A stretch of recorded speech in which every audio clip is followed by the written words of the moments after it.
Because I know someone who spoke to Donald Trump recently about life in the White House, and Donald Trump's biggest complaint was that he's not allowed to watch porn in the White House.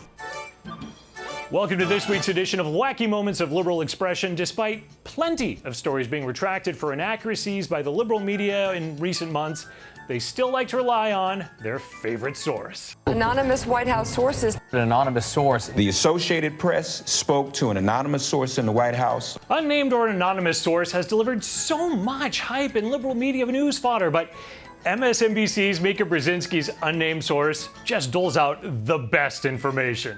Because I know someone who spoke to Donald Trump recently about life in the White House, and Donald Trump's biggest complaint was that he's not allowed to watch porn in the White House. So there you go. There's a little bit of news for you.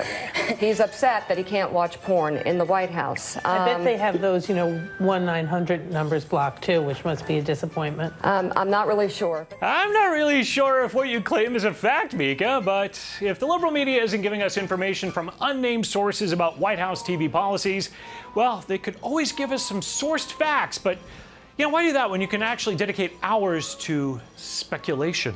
It's been 23 days since we've seen the First Lady, and adding to the speculation surrounding that public absence, her decision to not accompany the president on a family trip to Camp David this weekend. The last time we caught a glimpse of her was on May 10th, 24 days, more than 3 weeks. There's been a lot of questions about her surgery, her time at Walter Reed, and now her invisibility. It seems like all she really needs to do is just step outside of the White House, just show her face to prove that she's fine, to prove that everything's as she says it is. She addressed this. She kind of blamed the media a bit. She said that the media was working overtime, speculating about where I am and what I'm doing. Rest assured, she said, I'm here at the White House with my family, feeling great and working hard on behalf of the American people. Okay, so the First Lady responded to the speculation. This is over now, right? That tweet from the First Lady put an end to the mystery for you, or did it spark more speculation? No, it didn't. It sparked a lot more speculation. Instead, she gives off this tweet, which doesn't sound like Melania at all. It actually sounds more like her husband. She jabbed at the media a little bit. That's not something Melania usually does. Speculation is just more important to real news to the liberal media.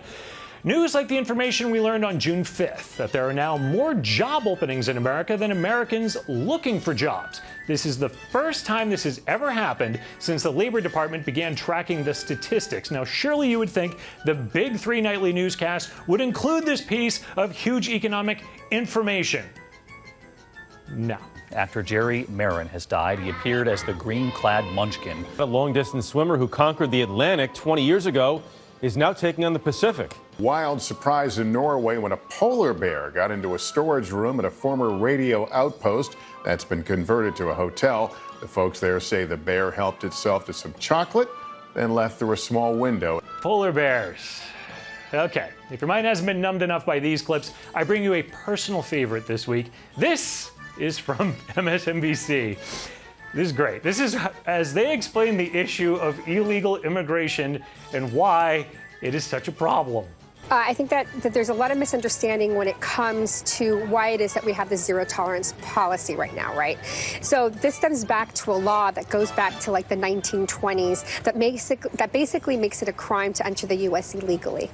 No, a law that basically makes it a crime to enter the U.S. illegally? Really?